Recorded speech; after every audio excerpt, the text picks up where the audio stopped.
많은 사람들 가운데서 특별히 갈릴리 지역에서 있는 사람들, 또 예루살렘에 있는 사람들, 예수님의 필요에 따라서 사람들을 부르시고 예수님이 호칭하기를 뭐라고 말씀하셨냐면 제자라고 말씀하셔요.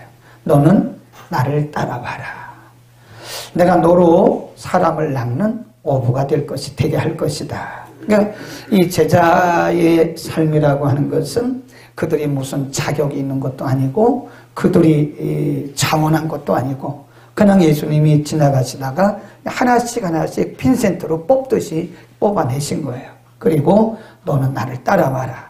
그리고 그들을 예수님이 제자라고 부르시고 나중에 우리가 보통 사도라고 이렇게 이제 얘기를 전문적인 용어로 얘기를 하는데 마태복음 5장에 보면 예수님께서 초기 사역이죠. 사역을 시작하면서 제자들을 12명을 부르시고 그들에게 사도, 제자, 도를 말씀하셨어요. discipleship 그러는데 제자, 도. 제자는 어떻게 살아야 되느냐. 그러니까 제자는 제자 도를 따라가야 되는 거거든요. 그러니까 제자 도가 뭐냐. 물론 여러 가지 제자 도가 있는데 마태복음 5장에 보면 13, 14, 15, 16에 너희는 세상의 소금이다. 빛이다. 그리고 16절에 뭐라고 말씀하셨냐면 너희의 착한 행실을 너희가 세상의 빛을 비추고 너희의 착한 행실을 보고 너희에 계신 하늘에 계신 너희 아버지께 영광을 돌리게 하라 그랬어요. 너희가 세상의 빛을 비추고 그리고 너희의 착한 행실을 보고 너희의 착한 행실을 보는 사람들이 하늘에 계신 너희 아버지께 영광을 돌리게 하라. 거기 보면 너희의 착한 행실 그랬어요. 행실을 보고 다르게 말하면 너희의 착한 행실을 보여라. 그런 얘기거든요. 제자도가 뭐냐? 삶으로 증명해야 됩니다. 제가 얘기하잖아요. 우리가 성경에 대한 지식이 아무리 있어도 기독교에 대한 지식이 아무리 있어도 교리를 많이 알고 있어도 우리가 성경 구절을 많이 암송을 해도 성경을 많이 읽었어도 우리의 삶을 통해서 어프로브 한다고 했잖아요. 우리의 삶을 통해서 증명하지 않으면 우리는 제자로서의 삶을 살기는 어렵겠다 하는 생각이에요. 그래서 우리들은 삶을 통해서 증명해야 됩니다. 삶을 통해서 증명되지 않는 것은 어떻게 보면 아직 열매를 맺지 못한 것이나 똑같아요. 삶을 통해서 증명이 되어질 때 열매 맺는 신앙이고 우리가 빛으로 소금으로 제자의 삶을 살고 있는 것이다. 그런 얘기입니다. 오늘 우리가 참고하려고 하는 이 골로새서는요, 옥중 서신 중에 하나입니다. 에베소, 빌립보, 골로새. 사도 바울이 AD 67년에 로마의 옥중에서 순교한 것으로 알려지고 있는데 옥중에서 순교하기 전에 로마의 감옥에 갇혀 있으면서 늘 사도 바울은 감옥 밖에 있든지 감옥 안에 있든지 그의 생각에는 그의 마음속에는 항상 교회 그리고 성도들입니다. 뭐 잘 먹고 잘 살고 그런 부귀영화는 사도 바울과는 아무런 관계가 없어요. 늘 교회를 생각하고 늘 성도들을 생각하고 그래서 그 성도들에게 어떻게 하면 주님이 오시는 그날까지 교회가 교회답게 존재를 하고 성도들이 성도들답게 이 땅에 존재를 할 것이냐 그 말씀을 하면서 오늘 본문 말씀을 했는데요. 여기 보면 여러 가지 말씀들을 쭉 하고 있는데 먼저 우리가 12절을 먼저 보겠습니다. 12절 골로새서 3장 12절 시작. 그러므로 너희는 하나님의 택하신 거룩하고 사랑하신 자처럼 거기까지 처럼 이 말이 오늘 굉장히 중요해요. 이 단어가 처럼 너희는 하나님의 택하신 거룩하고 사랑하신 자처럼 이렇게 살아라 하고 이제 쭉 어떻게 살아야 되는지 제자도 신령한 삶의 내용들을 말씀하고 있는데요. 우리가 이제 이게 전치사 영어 성경에 보면 as 근데 이거를 번역을 할 때 옛날 어른들이 as는 처럼 로서 같은 얘기긴 한데 이거는 뭐로서로 번역을 했으면 우리가 훨씬 더 이해가 좋을 뻔했어요. 그럼 이걸 처럼을 로서라고 바꿔서 한번 다시 읽어보겠습니다. 12절 앞에 보면 시작. 그러므로 너희는 하나님의 택하신 거룩하고 사랑하심을 받은 자로서 이렇게 받은 자로서 이걸 뭐라고 말하냐면 우리가 왜 하나님의 거룩한 삶을 살아 하나님의 자녀로서 거룩하고 신령한 삶을 살아야 되냐는 당위성을 가르치는 당위성. 우리가 왜 구별된 삶을 살아야 되느냐? 왜 우리가 거룩한 삶을 살아야 되느냐? 왜 우리가 이 땅에서 신령한 삶을 살아야 되느냐? 왜 우리가 이 땅에서 세상 사람들과 다르게 구별된 그런 삶을 살아야 되느냐? 그런 얘기입니다. 신령한 삶, 거룩한 삶, 구별된 삶.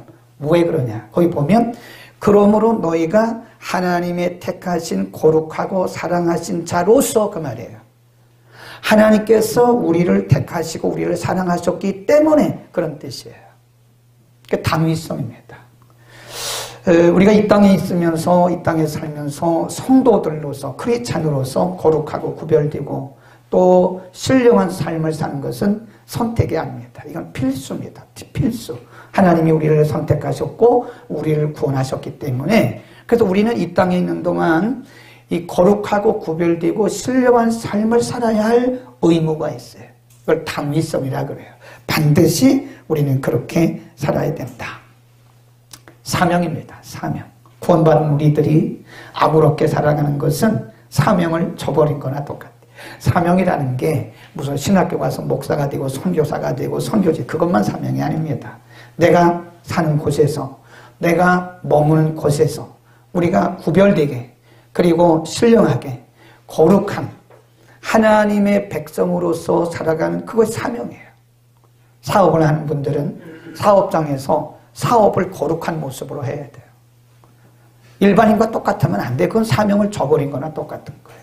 직장 생활하는 분들은 내가 속한 직장에서 또 내가 속한 그 공동체에서 내가 속한 곳에서 어디든지 우리의 대상이 누구든지 간에 우리는 구별되게 살아야 돼. 그게 지혜자 도고 우리는 하나님께 구원받은 사람으로서 그렇게 살아야 할 사명입니다. 사명. 아멘. 사명. 그게 옵션이 아니에요.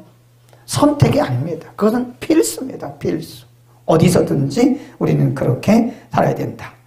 그 다음에 그 뒤에 보면 하나님의 택하신 자로서 또 하나님의 사랑하시는 입은 자로서 우리는 살아야 되는데 그 뒤에 5가지 성품이 나와요. 시작. 긍휼과 자비와 겸손과 온유와 오래 참음을 뭐하고? 옷 입어라. 옷 입어라. 여기 나오는 이 5가지 성품이 있잖아요. 긍휼, 자비, 겸손, 온유, 오래 참. 이렇게 제가 딱 5가지라고 딱 여러분에게 알려드렸는데 이게 누구의 성품일까요? 예수님 성품이에요. 온유, 겸손, 긍휼, 오래 참음, 자비 이게 다 예수님 성품입니다. 그러면 우리가 거룩하고 구별된 삶을 살아가는데 우리의 기준이 누구냐 이거예요. 윤리, 도덕 그거 아닙니다. 이 세상의 윤리와 도덕은 자꾸 바뀌어요. 자꾸 바뀝니다. 시대가 바뀌면 윤리와 도덕도 바뀌더라고요. 네. 요즘에 아이들이 쓰는 말, 그래서 요즘에 우리나라 그 국어 학교에서 우리는 도무지 젊은 애들하고 이 얘기를 하면 못 알아듣습니다. 뭐 찐하다. 찐하다. 이런 얘기 우리 모르잖아요. 그 무슨 얘기인지. 근데 요즘에 그래서 국어 학회에서 말을 만들었어요. 지금 우리가 외래어들이 참 많습니다. 우리가 쓰는 외래어. 순수한 한글이 별로 없어요. 다 거의 외래어예요. 거기다가 요즘 아이들이 신조어를 만들어냈어요. 그러니까 우리 같이 한감 넘은 사람들은요, 잘 못 알아듣습니다. 지들끼리 뭐라고 하는데, 이게 무슨 얘기인지 제주도 방언도 아니고, 충청도 방언도 아니고, 못 알아들어요. 그래서 국어학회에서 참 잘한 것 같아요, 그것은. 그래서 외래어, 또 젊은 아이들이 만든 신조어를 갖다가 현실적으로 우리가 사용할 수 있는 의미들을 다 풀어줬어요. 그 이제 YTN이나 KBS 이런 공영방송에서 가끔 하루에 1-2개씩 얘기를 해줍니다. 그런 거 잘 보셔야 돼요. 그래야 이 젊은 친구들하고 우리가 커뮤니케이션이 돼요. 머리만 물들인다고 커뮤니케이션 되는 게 아니에요. 예, 그런 말을, 신조어를 우리가 알아야 돼. 그러니까 우리는 전에는 우리가 어렸을 때는 듣도 보도 못했던 그런 말들이 요즘 막 쓰여요. TV에서도 나와요. 그 젊은 애들이 막 씁니다. 이게 뭐가 바뀌었다는 거예요? 문화가 바뀌어간다는 거예요. 거기에 따라서 또 윤리도 도덕도 자꾸 바뀌어간다는 거예요. 그러니까 우리가 거룩한 삶, 또 구별된 삶, 신령한 삶이라고 하는 것은 우리가 옛날에 배웠던 윤리, 도덕 교과서 그게 아니고 영원히 변치 않는 예수님, 영원히 변치 않는 예수 그리스도의 성품을 뭐라는 거예요? 옷 입으라는 거예요. 옷 입어요. 옛날에 어른들이 이런 얘기를 했어요. 옷이 날개다 그랬어요. 옷이 날개다. 오늘 박 권사님 보니까 아주 옷을 참 세련되게 입었어요. 한번 일어나 보실래요? 진짜 일어나지 말고. 네. 그날 최 집사님 그렇게 입은 줄 아셨어요? 모르셨어요? 한 집에 살아도 무슨 옷 입고 나간지 모르셨어요? 나는 이게 딱 보니까 저 옷은 정말 저 30대가 입는 옷이다. 그러니까 60이 넘으셨어요. 양반이 지금 저하고 이제 환갑인데 이 곽권사님도 환갑이고. 네, 그 옷을 입으니까 무슨 뭐 30대가 저기 왔나 그랬다니까요. 옷이 날개더라고. 아니 참 좋은 입을 입었네요 그랬더니 주영이가 버린 거 입었다고 그러더라고요. 딸이 버린 걸 입었는데도 그 참 세련돼 보이더라고요. 이따 그 가운 벗으면 한번 보세요. 세련돼 보여요. 옷이 날개다. 그 우리가 아무런 옷을 입으면 안 되잖아요. 그렇죠? 제가 목사인데 그리고 설교, 거룩한 예배단, 거룩한 말씀을 전하는 주일에 빨간 드레스, 빨간 슈트 있잖아요. 그 남진 씨나 나훈아 씨가 입는 그 연예인들이 입는 빨간색 슈트를 입고 딱 나와가지고 할렐루야! 그럼 여러분들이 속으로 놀래 자빠질 거예요. 그래, 이 목사는 목사에 맞는 옷을 입어야 돼요. 그 옷이 날개라 그 말이 맞는 게 옷에 따라서 그 사람의 신분이. 그 인도에 가면 인도는 지금도요 카스트 제도가 있어요. 뭐 없다 그러는데 있습니다. 미국도 흑백이 없다 그러는데 지금도 있습니다. 지금도 흑인과 백인들 사이가 굉장히 골이 깊어요. 그래서 제가 보니까 정말 여러 지역을 많이 안 가봤는데 서부부터 동부까지 한번 쫙 가봤거든요. 근데 흑인은 있는 데는 백인이 잘 안 오고요. 지금도 또 백인인 곳에는 흑인 잘 안 가고 그러더라고. 그래서 내가 아직도 그렇구나 그런 생각을 해요. 그러면 우리는 뭐냐? 우리는 이제 황인종이니까 아무데나 다 가도 되죠. 하나님 그렇게 만드셨는데 그래 보면 그런 게 있어요. 그래서 이게 옷에 따라서 보면 확실히 인도 같은 데 보면 이렇게 카스트 브라만 계층에 높은 그 카스트에 속한 사람들은 옷이 벌써 틀려요. 틀립니다. 그래서 보고 알아요. 저 사람은 브라만이다. 그리고 인도에서 카스트가 가장 그 낮은 그 카스트가 계급이 뭐냐면 딸릭입니다. 딸릭이라고 이 딸릭 그 계급들을 보면 또 옷 입은 게 틀려. 그래서 인도에서는 벌써 딱 옷 입은 거 보고 그 다음에 뭘 알아요? 그 카스트가 어느 계급인가를 어느 정도 알더라고. 뭐 다 그런 건 아닌데 꼭 그런 건 아닌데 대충 보면 그래요. 옷이 날개다. 왜 성경에 그런 겸손과 긍휼과 자비와 오래 참음에 옷을 입으라고 말했을까요?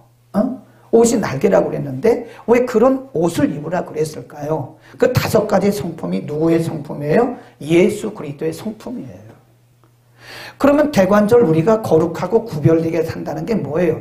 윤리도 아니고 도덕도 아니고 뭐 그런 것도 아닌데 바로 예수 그리스도의 성품을 우리가 옷 입듯 하라 그런 얘기입니다.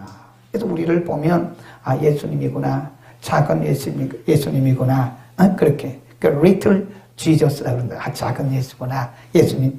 크리스찬들이 Little Jesus예요. 작은 예수다. 그런 얘기입니다.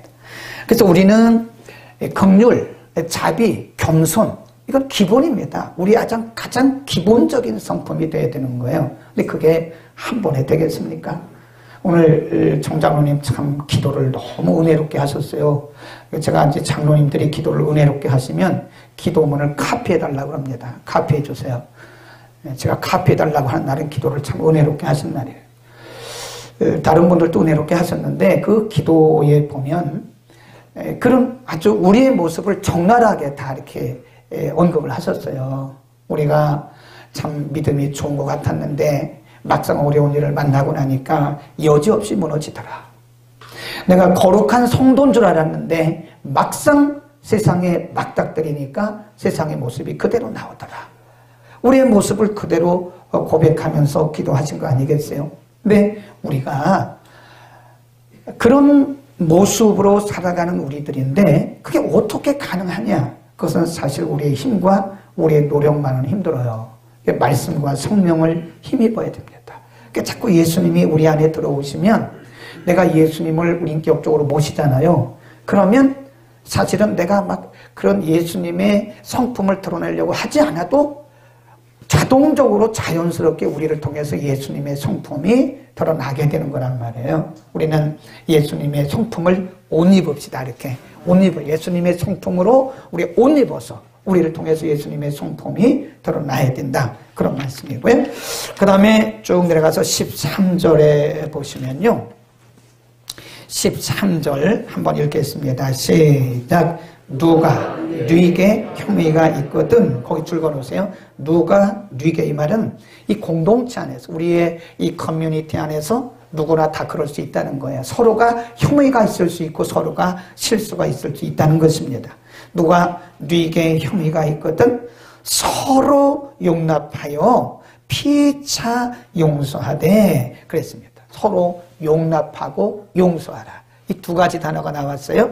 근데 뭐 우리말로 보면 용납이나 용서나 뭐 같은 그 말이죠. 용납하고 용서하라. 근데 용납이란 말은 용납이란 말은 받아주는 거예요. 억셉트하는 거예요. 받아주는 거예요. 우린 못 받잖아요. 못 받아주잖아요. 나하고 틀리고 내게 실수하고 내게 허물이 있으면 원수가, 오늘 새벽에도 말씀드렸지만 원수잖아요. 원수. 아무리 믿는 사람에도 원수처럼 대하잖아요. 그렇게 하지 말라는 거죠. 받아줘라. 억셉트 해줘라. 그럴 수밖에 없구나. 그럴 수도 있겠구나. 네. 그리고 용서라는 거. 용서라는 말은요. 다 이게 우리가 이제 지운다 그러잖아요. 도말. 이사야서 보면 도말한다. 도말. 도배한다 그러잖아요. 도배하듯이 도말한다. 그러니까 없는 것처럼 해줘라. 그 말이에요. 탕감해줘라. 그런 얘기입니다.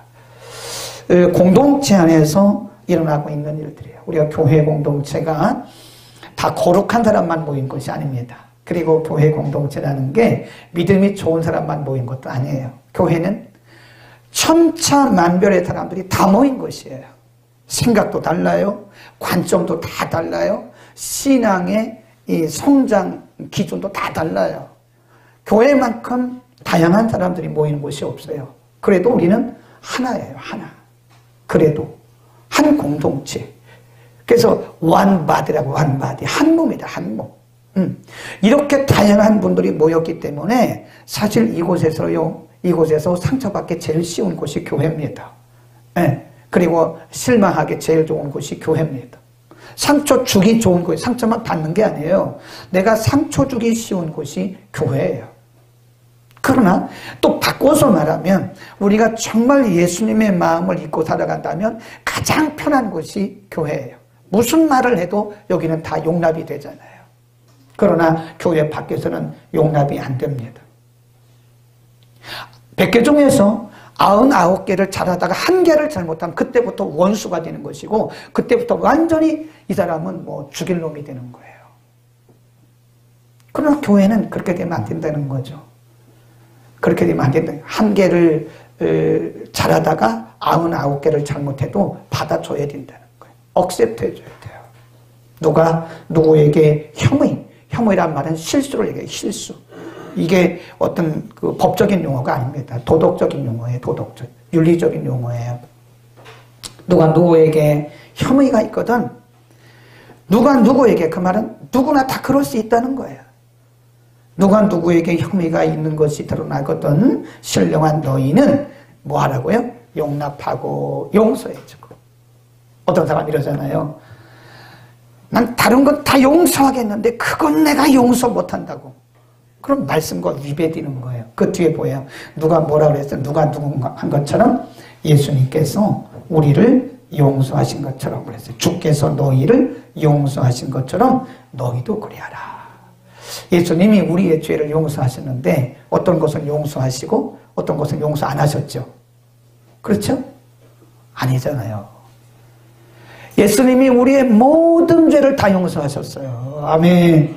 그러니까 우리가 용납하고 이 공동체 안에서 서로 용납하고 용서하는데 예수님이 하신 것처럼 하라고 사도 바울을 통해서 우리에게 명령입니다. 명령이에요. 명령. 아멘. 이게 신령한 삶이에요.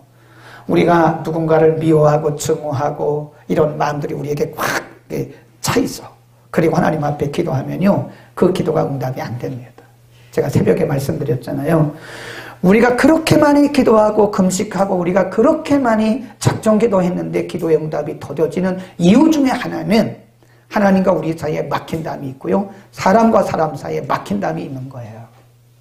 이사야에서 분명히 말씀했어요. 너희와 나 사이에, 나와 너희 사이에 뭐가 냈다가 죄로 가로막혔다는 거예요.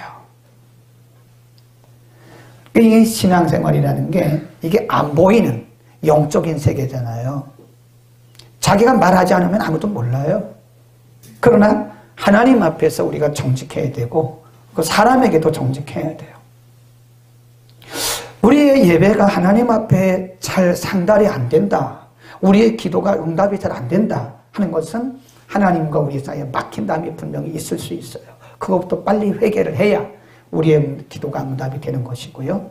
그 다음에 인간과의 관계도, 그래서 마태복음 5장 8절에 보면 예수님께서 8가지 복을 말씀하시면서 화평케 하는 자는 복이 있나니 그랬어요. 거기 화평케 하는 자가 영어 그 번역에 보면 peacemaker예요. peacemaker. 이 교회 안에 두 종류가 있더래요. trouble maker, 문제를 일으키는 사람. 그 사람만 오면 불화가 생겨요. 그 trouble maker예요. 문제 만드는 문제아. 그러나 예수님은 누가 복이 있다고 말씀하셨냐면 trouble maker가 아니고 peacemaker, 화평케 하는 그 사람이 복이 있다. 아멘. 그래서 그 사람이 오면 뭔가 분위기가 달라진다 이거예요. 서로 서먹서먹했는데 그분이 오니까 분위기가 달라지고, 서로 간에 미움과 증오가 있었는데 그분이 딱 오니까 분위기가 달라지고, 예수님 말씀하기를 그 사람이 복이 있다는 거예요. 돈 많이 버는 게 돈이 있는 게 아니라 우리가 좋은 회사 들어가서 연봉을 많이 받는 그게 복이 있는 것이 아니라 사람 사이에서 이렇게 화평을 만들어내는 이 사람이 복이 있다. 아멘. 우리는 가는 곳마다 삶으로 증명해야 되는데 이게 소금이고 이게 빛이에요. 막연하게 소금이라고 말하지 마세요. 막연하게 빛이라고 말하지 마세요. 우리가 어디 가든지 삶을 통해서 증명해야 돼요. 그냥 어프로브된, 증명된 믿음이 진짜 믿음인 거예요. 아멘. 우리 히브리서 한번 찾아봅시다. 히브리서 12장 14절에 보면 이런 말씀도 있어요. 히브리서 12장 14절입니다. 367면 여기 시작. 모든 사람으로 더불어 화평함과 거룩함을 좇으라. 이것이 없이는 아무도 주를 보지 못하리라 그랬어요. 거기 보면요, 모든, with all men, 모든 사람과 더불어서 make라는 단어를 썼어요. 모든 사람과 더불어서 평화를 만들어내는데 all efforts, 노력을 해라. 그러니까 그 평화라는 게, 화목이라는 게 그냥 주어지는 게 아니라는 거죠. 그냥 자연스럽게 우리가 교회 오니까 그냥 자연스럽게 평화가 되는 것이 아니라 피스메이커, 이렇게 평화를 만들어내는 사람의 노력이 있어야 되는 거예요. 네. 그 여기 보면 모든 사람으로, 모든, 내 마음에 안 들어도 화목해야 되고 내 마음에 들어도 화목해야 되고 네 편 내 편이 있으면 안 돼요. 교회는 그룹을 형성해도 안 되고요. 교회는 네 편 내 편이 있으면 안 됩니다. 모든 사람으로 더불어서 화평함을 쫓아라. 이것이 없이는 주를 배울 수 없다. 어떻게 보면 이런 말씀을 보면 오늘날 우리가 영성 그러는데 사실 다른 사람과 담을 쌓으면서 그게 무슨 영성이겠어요? 응? 은사가 있는지는 모르겠죠. 뭐 방언 몇 마디 하고 그게 무슨 뭐 영성입니까? 그건 아니죠. 능력행해서 병 고치고 그것만 영성입니까? 아니죠. 제가 볼 때 진짜 영성은요, 삶을 통해서 드러난 영성이에요. 용서할 수 없는 사람을 용서하는 거 진짜 영성입니다. 아멘. 내가 화목할 수 없는데 그 사람과 화목해. 누구의 마음으로? 예수님의 마음으로, 예수님의 심장으로, 예수님의 명령에 순종해서 내가 화목했다면 이 사람이야말로 진짜 영성 있는 사람이에요. 현대 크리스찬들이, 현대 교회가 영성을 오해하고 착각하고 있습니다. 가보면 무슨 영성운동 한다고 그래서 모이면 막 찬양하는데 춤추고 막 이래요. 춤추면 뭐래요? 그 시간 끝나고 나면 또 욕하고 서로 싸우는데 그게 무슨 영성입니까? 응? 막 춤추고 찬양하고 뭐 그리고 딱 끝나고 나면요 금방 다 욕하고 막 그냥 원수 맺고 미워하고 막 이래. 그건 영성이 아니에요. 미안하지만 그냥 감정적으로 자기들끼리 그냥 혼자 그래 즐긴 거예요. 영적으로 즐긴 거예요. 오늘 우리에게 신령한 삶을 살라고 가르치면서 지금 사도 바울을 통해서 말씀하는 것이 make 모든 사람들과 더불어서 우리는 뭘 만들으라고요? peace. 화평을 만들어라. 화목을 만들어내라 하는 것입니다. 여러분 혹시 우리 가운데 막힌 담이 있으면 이게 쉽지는 않을 거예요. 이게 막힌 담을 헌다는 게 쉽지 않습니다. 예수님께서 십자가를 치심으로써 자기 몸을 희생 제물로 드림으로써 막힌 담이 다 이렇게 사라진 것처럼 우리 자신이 희생 제물로 드려지지 않고는 이게 사실 화평이라는 게 어렵습니다. 내가 죽어야 돼요. 내가 살아있는 한 우리는 화목을 이룰 수가 없습니다. 이 젊은 세대들은 자기 할 얘기 다 합니다. 그러니까 이 공동체가 항상 불화해요. 가정도 불화하고 공동체도 불화하고 바람 잘 날이 없는 거라. 여러분 우리는 화목의 불쏘시개가 되기를 축복합니다. 16절로 갑니다. 오늘 중요한 말씀이 많아요. 16절 거기 히브리서 아닙니다. 골로새서 3장 16절 시작. 그리스도의 말씀이 너희 속에 풍성히 거하여 모든 지혜로 피차 가르치며 권면하고 시와 신령한 노래를 부르며 마음의 함으로 하나님을 찬양하라. 거기 16절을 보세요. 이게 천국이라니까. 천국. 이게 천국 삶이에요. 이게 거기 보면 16절에 보면 그리스도의 말씀이 너희 속에 풍성히 거하여 모든 지혜로 피차 가르쳐라. 이 말은 말씀을 가르쳐라 그런 얘기 아니에요. 서로 피차 간에 영향력을 주라. 선한 영향력을 주라. 그런 뜻이에요. 피차 가르치고 또 권면하고 시와 찬미와 신령한 노래를 부르고 마음의 감상으로 하나님을 찬양하고 거기다 써놓으세요. 이렇게 천국. 그게 천국이에요. 하나님의 나라. 그게 하나님의 나라예요. 서로 공동체 안에서 우리가 서로 공동체 안에서 어른이든 아리든 먼저 됐든 나중 됐든 서로 권면해주고 붙들어주고 용기 주고 이러면서 말이에요. 서로 용기 주고 이러는 거예요. 그래서 서로 찬양하고 시, 찬미, 감사 이것이 항상 교회 안에 흘러 넘칠 때 그것이 바로 천국의 지점, 바로 교회가 되는 것이다. 아멘. 우리는 그런 신령한 공동체를 이루는데 우리가 불쏘시개 역할을 해야 됩니다. 불쏘시개. 지금 저 어떤 표현이 있어요. 성령의 불쏘시개. 맞죠? 이 불쏘시개라는 표현을 잘 쓰세요. 예루살렘 교회가 어느 날 갑자기 다 그렇게 된 게 아니에요. 120문도가 다락방에 모여서 불쏘시개 역할을 한 거예요. 120명 전체는 다 아니겠지만 그분들이 마가다락방에 있던 그분들이 불쏘시개 역할을 해서 예루살렘과 온 유대와 사마리아와 땅끝과 유럽까지 복음의 불이 확 타오른 거예요. 우리나라는 안 그런가요? 우리나라 한국교회사를 보면 평양으로부터 시작되었던 복음이 우리나라에 들어오면서 이제 이 불쏘시개 역할을 한 거예요. 그것이 6.25라고 하는 전쟁을 통해서 평양에 있던 뜨거운 불이 부산으로 갔어요. 하나님의 역사예요. 예. 그래서 6.25 때문에 쫙 남아 하다가 다 부산으로 갔는데 평양에 있던 그 뜨거운 불이 부산으로 갔다가 부산에서 다시 올라오기 시작한 거예요. 우리나라가 다 성령의 불바다가 된 거 아니겠어요? 교회도 이게 모든 사람, 많은 분들이 있지만 이게 모든 사람이 다 불쏘시개는 아니에요. 누군가가 이 교회 공동체 안에서 이름도 없이 빛도 없이 자기를 태워야 되는 거예요. 아멘. 촛불을 보세요.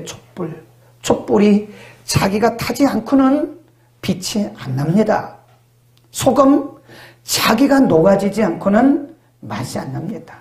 그 예수님이 뭐에 너희를 빛이요 소금이라고 그랬냐고요. 거기서 말하는 빛이라고 하는 것은 촛불 같은 빛을 얘기하는 거예요. 내가 죽어야 빛이 나요. 내가 녹아야 뭐 하는 거예요? 맛이 나는 거예요. 아멘. 우리는 거룩한 공동체를 만들어요. 제발 여러분 원하는데, 여러분에게 당부하는데 이 트러블 메이커 하지 마세요. 우리가 피스메이커만 해도 시간이 짧습니다. 우리가 거룩한 공동체, 신령한 공동체를 이루는데 우리 자신을 불태우는데도 시간이 짧아요. 이 짧은 시간에 왜 트러블 메이커가 되냐 이거예요. 용서하고 받아주고 또 이해해주고 용기 주고 칭찬해주고 세워주고 아멘.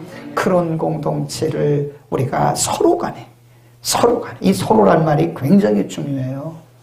one another, each other란 말은요 둘이 서로 간을 얘기하는 건데 one another 이것은 둘 이상, 셋 이상을 얘기하는 거예요. 서로 간에 여럿이 서로 할 때 one another 그래요. 헬라어에서는 딱 한 번 나옵니다. 이 단어가 일반인들은 쓰지도 않는 단어예요. one another. 여러분 우리는 서로 간에 거룩한 공동체를 이루기 위해서 우리의 몸을, 우리의 삶을 태우고 녹아냅시다. 말만 해서는 안 됩니다. 소금이 녹지 않고는 맛이 안 나요. 어디든지 들어가서 녹아야 돼. 크리스찬들이 말 많잖아요. 말 잘하잖아요. 말 못하는 성도 보셨나요? 말 잘합니다.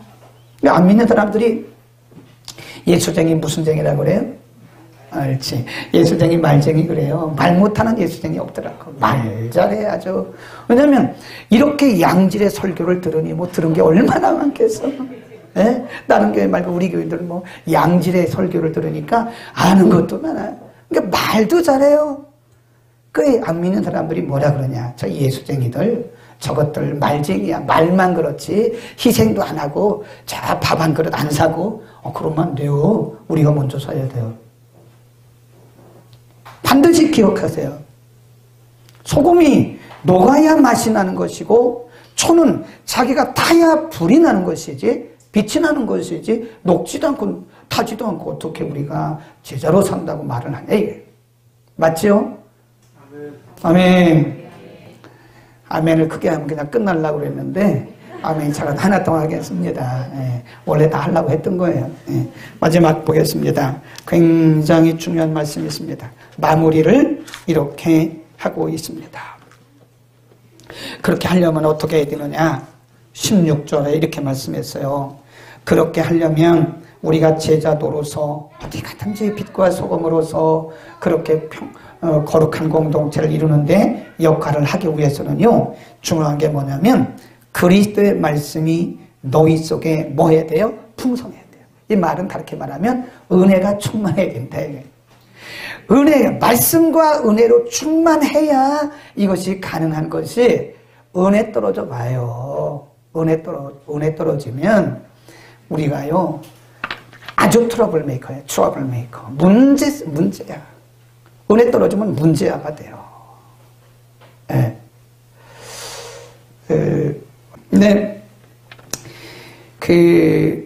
우리가 이제 은혜가 떨어지잖아요. 그리고 말씀이 충만하지 않잖아요. 그러면 그때부터 이제 내가 나와, 내가. 그러니까 이게 어디 가든지 문제아가 되는 거예요. 은혜 떨어지면 그런 게 좋게 들린다니까. 그게 은혜로 들린다니까. 트로트가 은혜로 들린다니까. 은혜 떨어지면. 말씀이 은혜 되는데, 말씀은 별로 재미가 없고, 그런 거, 트로트 그런 거 들으니까 은혜가 되고, 은혜가 된대. 아니, 왜 트로트 받고, 트로트, 그 찬송이라네. 트로트 가요 듣고 은혜 받는 사람이 어디 있습니까, 세상에? 그게 은혜 받을 일이에요, 그게? 근데 은혜가 떨어지면 그래요. 은혜가 떨어지면 그게 더 좋고, 더 입맛이 땡기고, 그런다고.